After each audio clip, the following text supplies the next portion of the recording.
Satán, una autobiografía de nuestro gran oponente, el ego, como le fue contada a Yehuda Berg, autor de El poder de la Cábala.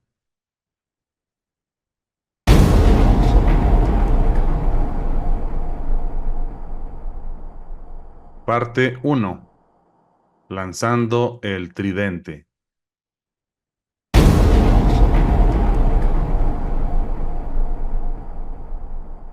Capítulo uno: Encantado de conocerte.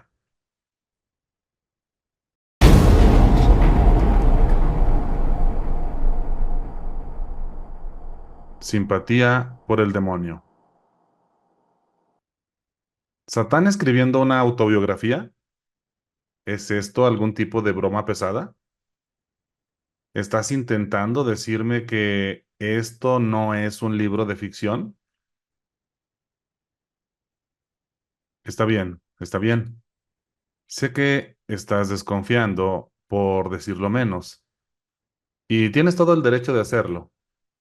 Después de todo, cuando eras un niño, puede que leyeras cuentos sobre personas que me vendían su alma, o cuando eras un adolescente, quizá escuchaste cómo los Rolling Stones describían mi papel en momentos cruciales de la historia, inclinando la balanza hacia la crucifixión, el holocausto y las innombrables atrocidades que las personas perpetraban en mi nombre. Lo más probable es que ni siquiera creas que existo. Después de todo, el anonimato y el engaño han formado parte de mi estrategia desde el principio. Tu incredulidad ciertamente me viene muy bien. Si no es más, al menos es una prueba de que he estado haciendo bien mi trabajo. Pero, ¿qué tal si estuviera aquí para decirte que todo lo que piensas de mí o lo que no piensas es erróneo? Es totalmente falso. Deja que te explique. La verdad es que soy muy real y muy poderoso, y tú y yo estamos atrapados en una lucha mortal. Y lo que es peor, yo voy ganando. Estoy seguro de que eso al menos lo reconocerás. Solo mira a tu alrededor. Bajo mi influencia han convertido este mundo en un desorden infernal. Pero hay algo que tú no sabes. Aunque soy tu oponente en este juego de la vida, al final, solo estoy haciendo mi trabajo y muy en el fondo te estoy apoyando para que tú ganes.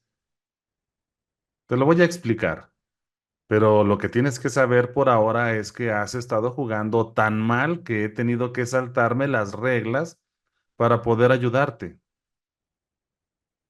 Yo no soy quien piensas que soy. Y ahora ha llegado el momento de dejar las cosas claras. Sí, estoy utilizando este libro para renunciar a mi arma más poderosa, el secretismo.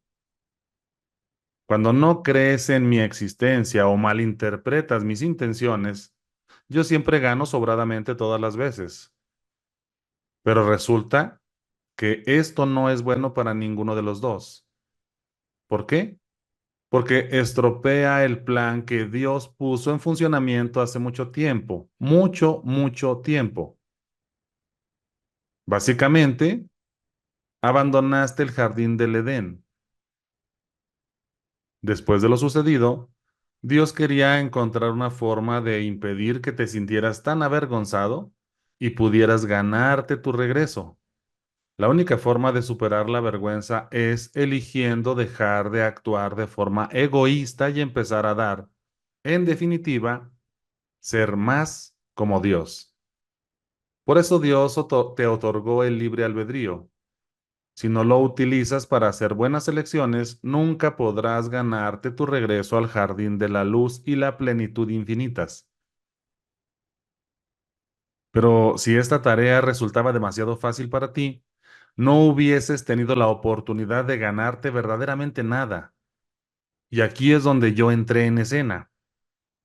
Dios me encomendó la tarea de proporcionarte obstáculos para que los vencieras. Al resistirte a las tentaciones que pongo frente a ti, podías traer más y más luz a este mundo, hasta que finalmente todo se convertiría en luz, tal como era en el principio. El problema es que he realizado mi trabajo de oponerme a ti demasiado bien, y tú no has hecho tu trabajo de resistirme suficientemente bien. Como resultado, vamos un poco retrasados en el cronograma. Lo sé, lo sé. Esto es demasiado para que lo entiendas. Así que vamos a desacelerar las cosas.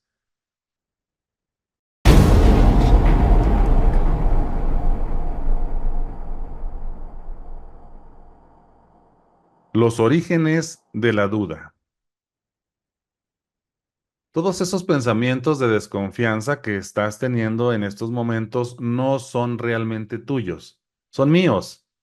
Yo introduzco dudas en la materia gris que alberga tu cerebro. Estas dudas se originan en mí. Niégalo cuanto quieras, pero créeme, estoy plantando esta negación en tu cerebro ahora mismo, mientras estás leyendo estas palabras. No lo dudes, soy real. Y me estoy descubriendo ante ti después de milenios de actividad encubierta. Me estoy revelando ante ti porque estamos en un momento histórico en el destino de la humanidad. Pero mientras estoy vertiendo la verdad en estas páginas, también debo seguir haciendo mi trabajo, que consiste en plantar la duda en tu cerebro con cada verdad que revelo. Por este motivo, en ocasiones dudarás de cada palabra que leas aquí. Eso forma parte del juego.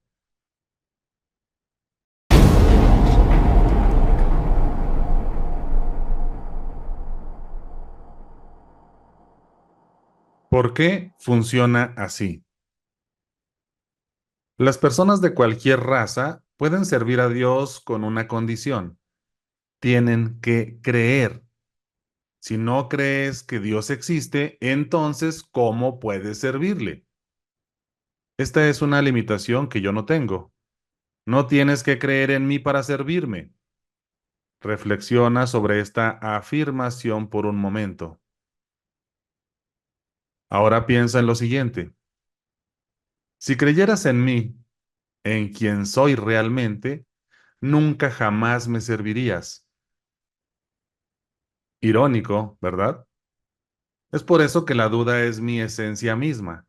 No se trata de una afirmación filosófica, es mi forma de gobernar. El cinismo es mi fuerza de vida. El escepticismo es la médula de mi ser. Mi poder de gobernar sobre ti crece con la incredulidad. Brillante, ¿no es cierto? Tú no me percibes con tus cinco sentidos, y es tu incredulidad en mí lo que me da el poder para influenciar sobre este universo físico y controlar los corazones y las mentes de la humanidad. Si viste la película The Usual Suspects, sospechosos habituales, conocerás la siguiente expresión. El mejor truco que el diablo inventó fue convencer al mundo de que no existía. ¿De dónde piensas que vino esta expresión? De hecho, la introduje por primera vez en la mente de Charles Baudelaire, el poeta que vivió en Francia en el siglo XIX. Baudelaire escribió, el mayor engaño del diablo es convencernos de que no existe. Es gracioso. Aunque Baudelaire canalizó esta profunda afirmación en sus escritos, él no creía en mí. Él se limitó a decirlo, y la lógica paradójica de su propia afirmación le preocupó profundamente. ¿Esto te sorprende?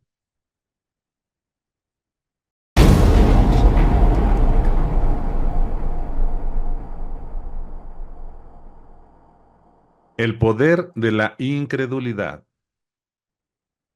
De todos los escritores, poetas y filósofos que han escrito sobre mí a lo largo de los siglos, el 99% de ellos lo ha entendido mal. De vez en cuando he dejado que unas cuantas verdades se colaran por las grietas para ver si se daban cuenta, pero solo unos pocos lo han hecho.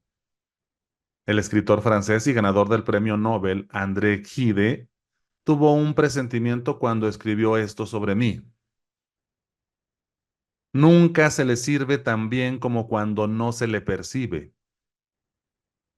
El viejo francés también escribió, a él siempre le conviene no dejarse reconocer, y eso, tal como dije, es lo que me molesta, pensar que cuanto menos creo en él, más fuerza le doy.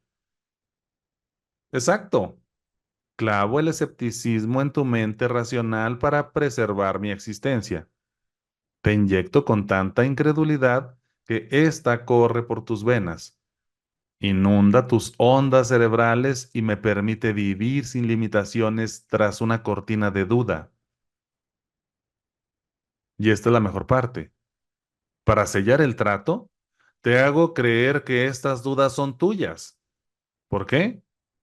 Mientras sigas creyendo que son tuyas, yo sigo siendo invisible. Tan pronto como empiezas a creer en mí, el juego se acaba. ¿Lo entiendes? La duda no es tan solo un truco realizado por el diablo, es lo que soy.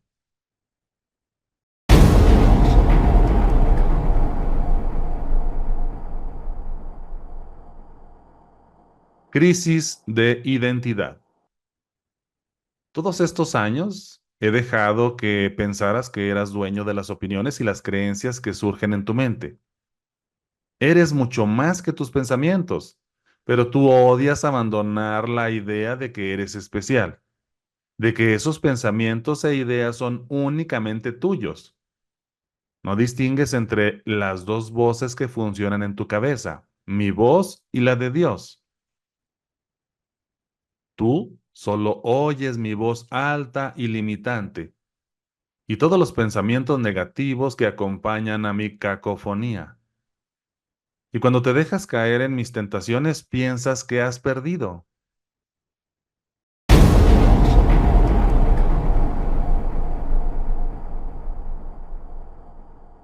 Causa y efecto. Te mantengo enfocado totalmente en los efectos, pero nunca en la verdadera causa. Considérame el mejor artista de efectos especiales de la historia. A ti te encanta ver todos los efectos especiales que exhibo en la película que es tu vida. Y eso es exactamente lo que es tu vida. Es una película con drama, suspenso, miedo, algunos momentos de comedia, cuando estoy de buen humor, y mucha, mucha tragedia. Tu vida es lo que es porque no te molestas en buscar el origen invisible de todo lo que transpira en tu vida o en este mundo.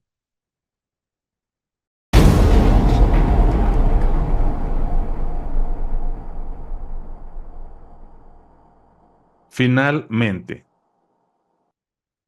ha llegado el momento de revelar mi presencia, de salir detrás de la cortina y quitarme la máscara. Mi verdadera historia nunca ha sido contada, pero hoy la voy a contar. La necesidad de reanudar el plan de Dios es urgente y con tu ayuda esa transformación se pondrá en marcha aquí mismo. Las páginas que siguen dejarán mi verdadera identidad y mi propósito tan claros como el cristal. Si estoy preocupado por revelarme a mí mismo, ¿estás bromeando? ¿No? En el momento en que cierres el libro, la verdad sobre quién soy yo empezará a desvanecerse de tu mente. Pero espero que, aunque solo sea un destello de lo que está realmente sucediendo, pueda ayudar a restaurar las cosas a su equilibrio apropiado. Puede darte las herramientas que necesitas para jugar de forma más efectiva en este juego tan importante que conocemos como vida. No puedo dejar que me conozcas permanentemente. Nunca. No permitiré que entiendas la totalidad de quién soy o la profundidad de mi papel en tu universo. Plantaré la semilla de que este libro es solo un montaje. Una autobiografía escrita por Satán es meramente un recurso creativo. Norman Mailer intentó hacerlo. Otros le seguirán. Una idea ingeniosa, pero nada que vaya a desestabilizar mi mundo. ¿Te sientes mejor ahora? ¿Cómodo con tus conclusiones? Genial. Empecemos entonces con mi historia.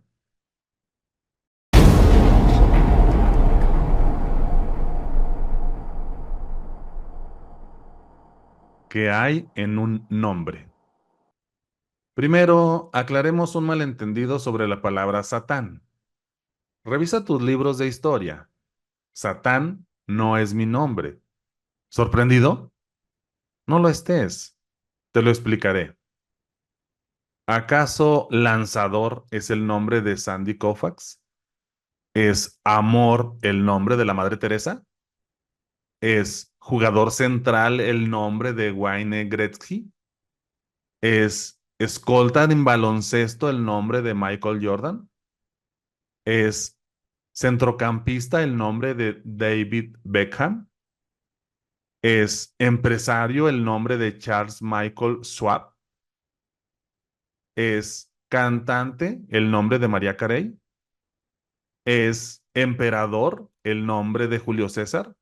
No, estos no son nombres, son descripciones de trabajo. Lo mismo ocurre con Satán. No es un nombre. Es un papel que interpreto en el juego de la vida. Busca en el Antiguo Testamento, desenrolla un antiguo rollo de la Torá. Inscrita sobre el pergamino está la primera aparición de la palabra Satán en la historia de la literatura.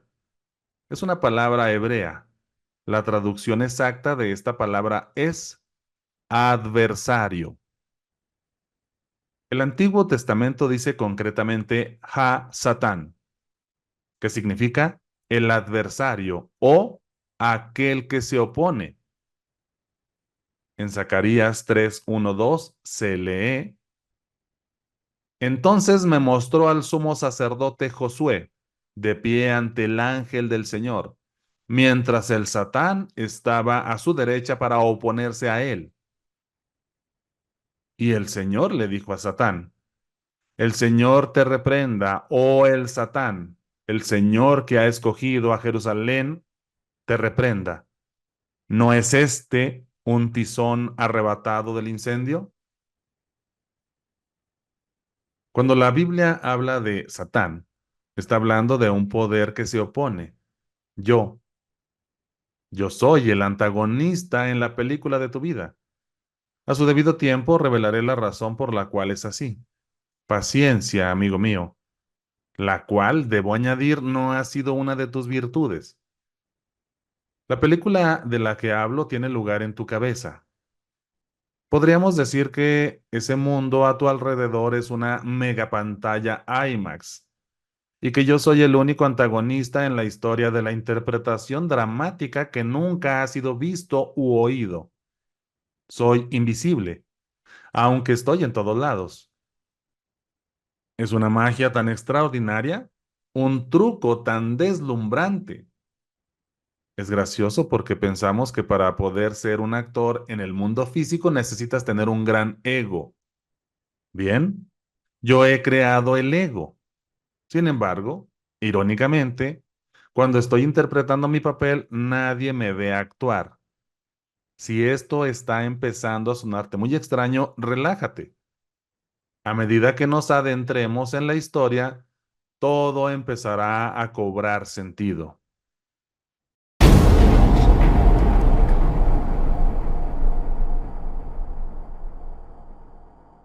Desenmascarando al diablo.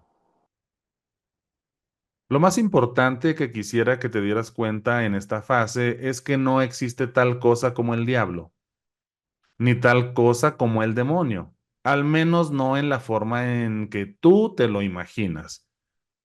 Entonces, ¿quién causó todo este malentendido? Porque todo el mundo hispanohablante utiliza una palabra hebrea antigua, Satán, para identificarme erróneamente. ¿Por qué no utilizar la traducción española correcta y llamarme el adversario?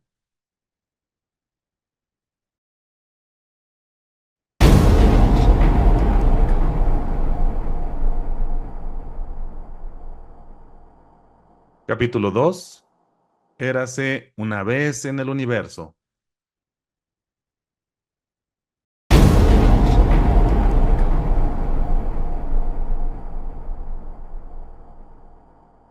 El principio de todo. Esta es mi historia.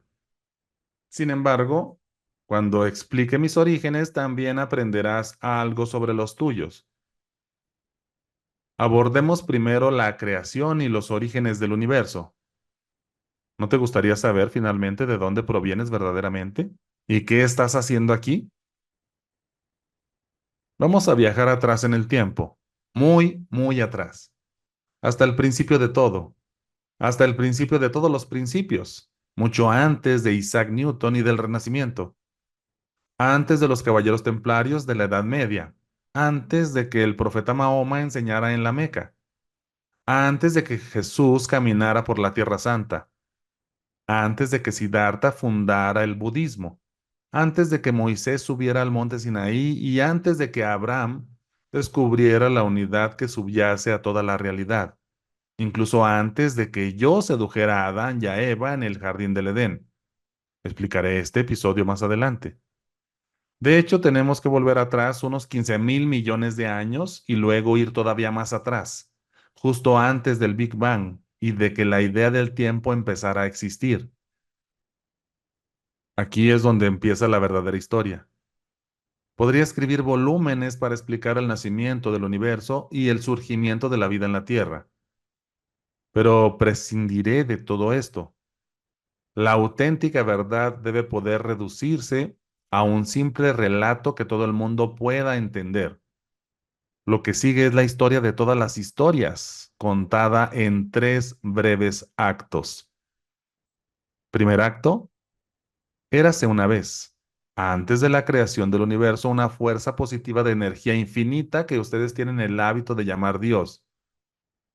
Esta energía llenaba toda la realidad.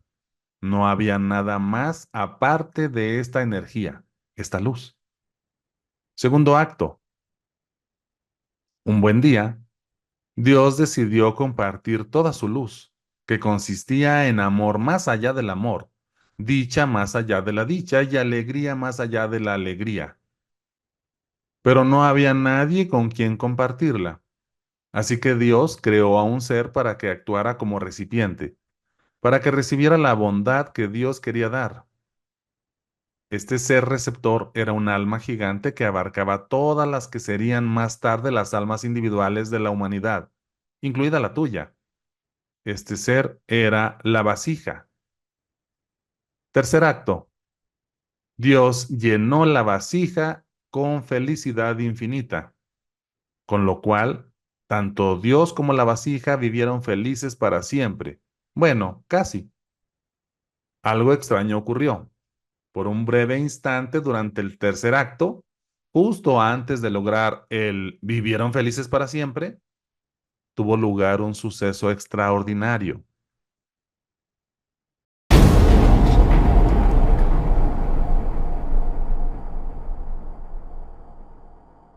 ¿Qué sucedió?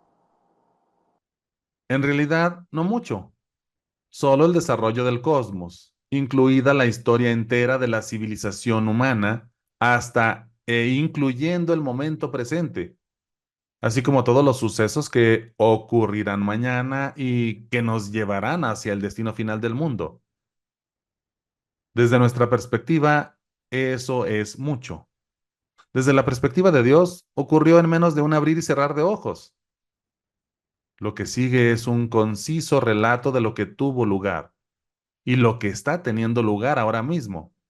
También es la historia de mi vida.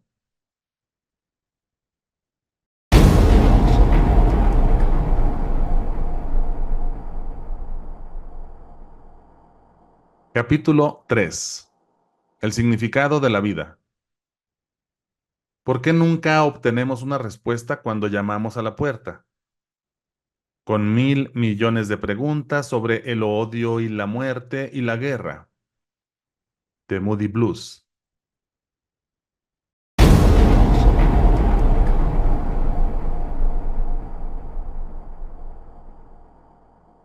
La pregunta. Dejaré en manos de la ciencia la tarea de describir cómo sucedió la creación física. En lo que a mí concierne, te diré por qué sucedió, lo cual tiene mucho más valor. Empezaremos con la pregunta obvia. Si alguna vez estabas absorbiendo la alegría infinita que emanaba directamente de Dios, ¿cómo pudiste acabar en este buen enredo? ¿Dónde está Dios ahora? ¿Qué sucedió con la dicha infinita? ¿Dónde está el final feliz? ¿Por qué tuvo lugar el Big Bang y produjo un vacío negro carente de aire y luz? ¿Por qué el felices para siempre dio paso al cada vez más desgraciados? Primero, déjenme sugerirles que deberían ser ustedes los que planteasen estas preguntas, no yo. Y ahí es donde yace uno de sus mayores problemas. Ustedes no hacen suficientes preguntas difíciles. En su lugar, ven la televisión, comen, ganan peso o se obsesionan con estar delgados, se quejan, leen la prensa sensacionalista, se obsesionan con los famosos haciendo ídolos de personas que están igual de perdidos y confundidos que ustedes, probablemente aún más. Hacen tan poco como pueden. Esperan que las cosas cambien o que alguien les saque del apuro, pero nadie lo hace, porque ellos están en el mismo barco. Buscan la satisfacción en fuentes externas y en planes sobre cómo enriquecerse rápidamente. O trabajan 70 horas a la semana para evitar afrontar su realidad y su familia. Idolatran el dinero en lugar de buscar la verdad. Y mientras tanto cierran sus ojos al sufrimiento de los demás y sus oídos a los quejidos de la humanidad. El sentirse víctimas es su bandera. Creen que el universo les ha repartido unas cartas malísimas.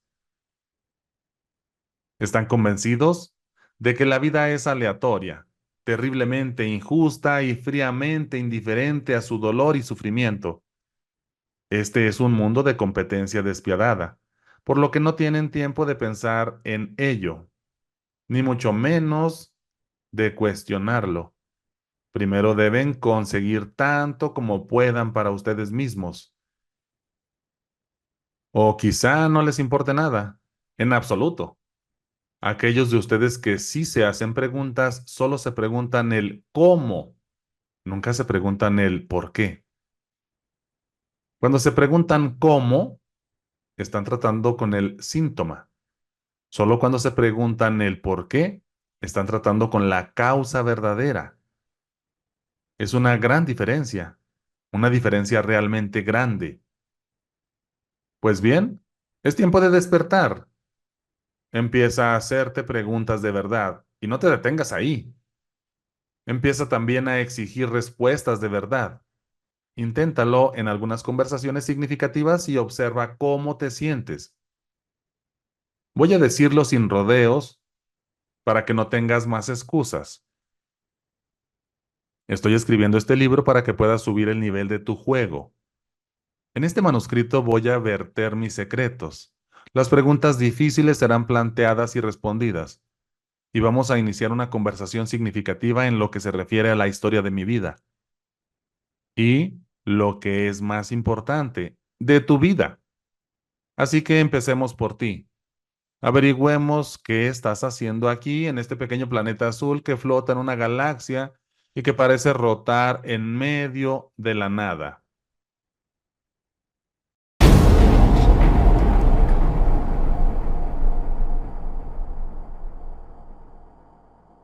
Johnny Mitchell y el significado de la vida.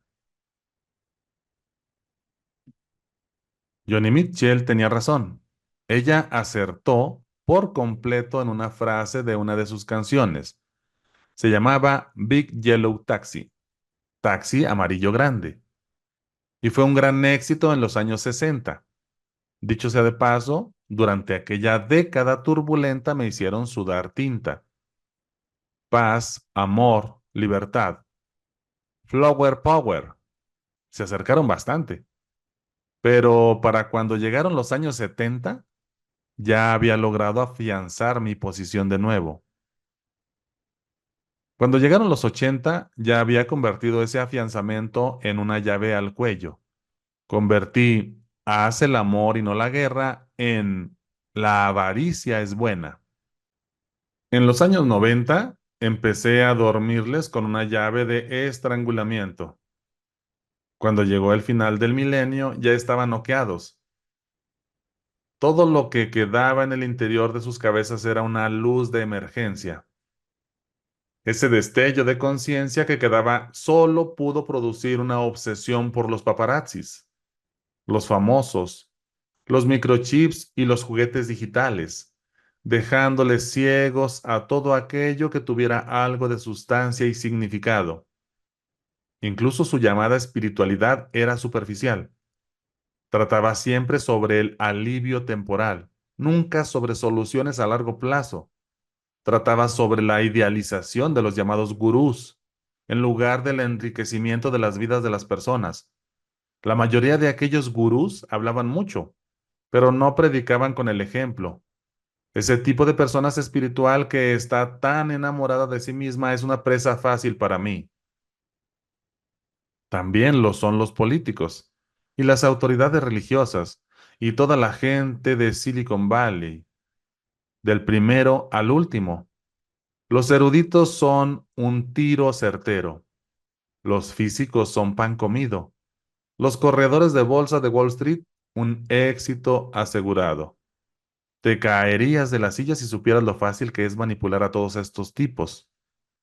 En resumidas cuentas, su falsa espiritualidad, su complacencia, su orgullo y su avaricia les impiden descubrir la causa subyacente de sus problemas. Pero tengo algunas buenas noticias para ustedes. Voy a ayudarles a hacer eso ahora. Volvamos a la letra de la canción de Johnny Mitchell. ¿No parece siempre irse?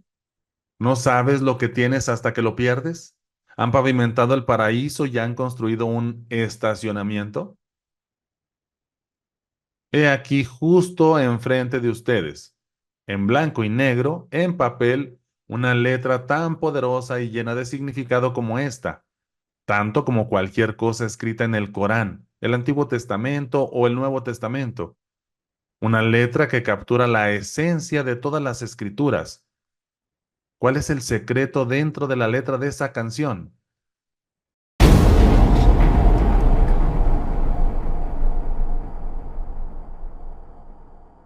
Creando conciencia. Cuando ustedes, la humanidad, el alma única, fueron originalmente creados, lo tenían todo, absolutamente todo. Una felicidad inimaginable, un placer inconmensurable, una satisfacción inconcebible, pero no había apreciación, no había alegría genuina en la profundidad de su ser, no había conciencia de lo que realmente tenían. A eso llamo yo no saber valorar algo. Déjame explicarte. ¿Te sientes feliz por no tener una migraña ahora mismo? Por supuesto que sí. ¿Eras consciente de esta felicidad hace 3 segundos? ¿Sabes por qué no lo eras? Tu deseo por esta felicidad ya estaba satisfecho. Por lo tanto, eras inconsciente de ella. ¿Lo entiendes? Si un dolor intenso y mareante empezara a llenar tu cráneo, te volverías consciente de este deseo muy rápidamente. Entonces, ¿qué ocurre cuando tienes una migraña y el dolor finalmente remite? De repente te sientes la persona más feliz y agradecida del planeta. Tu deseo ha sido cumplido y te sientes definitivamente bien por ello. Ahora sí que aprecias tu existencia libre de dolor. ¿No parece siempre irse? No sabes lo que tienes hasta que lo pierdes. En el primer acto de nuestra historia de la creación, Dios creó el alma humana. El alma poseía deseos infinitos y Dios satisfizo cada uno de esos deseos con todas las formas concebibles e imaginables de felicidad y placer. Pero el alma era ignorante, inconsciente. ¿Por qué? El alma se había creado en un estado perfecto de satisfacción total desde el primer momento. ¿Estás siguiendo el hilo? De la misma forma que no apreciabas y no eras consciente de tu existencia libre de migraña hace unos segundos, el alma no apreciaba y no era consciente de su existencia perfecta. ¿Por qué? El alma no conocía nada más. Ella fue creada así. La felicidad verdadera solo puede entenderse y apreciarse cuando se contrasta con la ausencia de la felicidad, la infelicidad. Si voy a contarte sobre mí por primera vez en la historia, antes necesitas entender esta ley universal. Esta es la forma en que se crean semillas de conciencia. El alma solo podía conocer y apreciar a Dios experimentando la ausencia de Dios y la pérdida de la plenitud que una vez conoció. Una vez que el alma experimentó la ausencia de Dios, solo entonces pudo ser consciente de la presencia de Dios.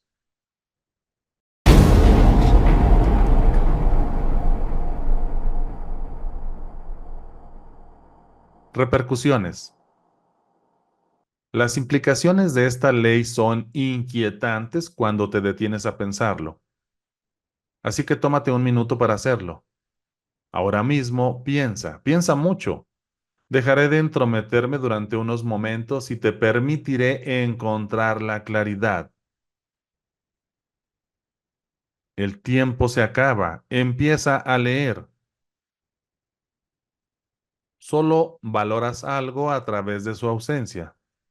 La luz de una vela es inútil en un día soleado. Sin embargo, es preciosa en la oscuridad de la noche. Puedes reconocer la satisfacción solo después de haber experimentado el vacío. Ya estoy de vuelta.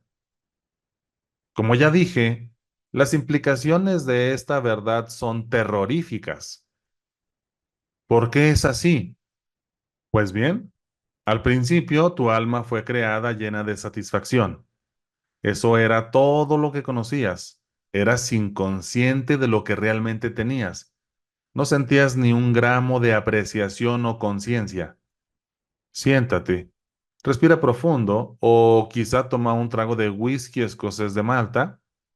Ahora prepárate.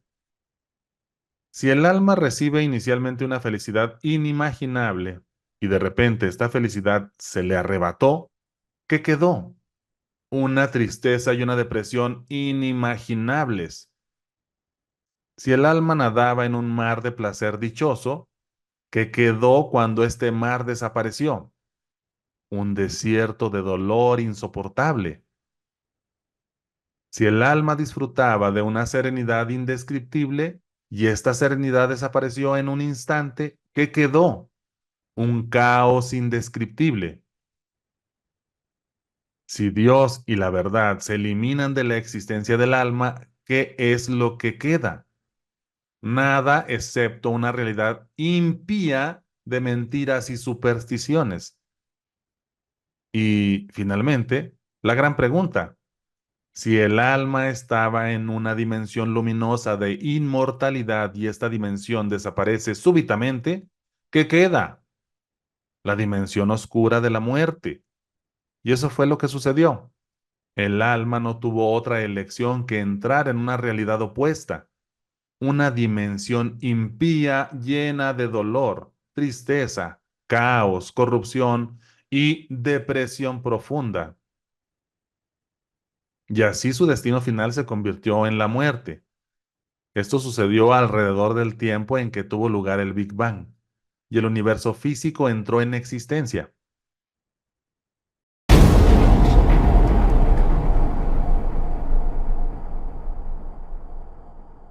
El primer efecto.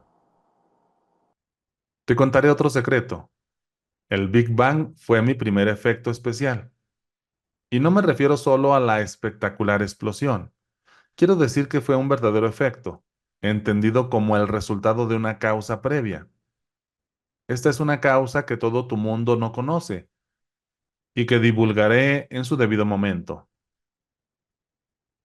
Con el Big Bang, se puso en marcha un proceso de aprendizaje para toda la humanidad.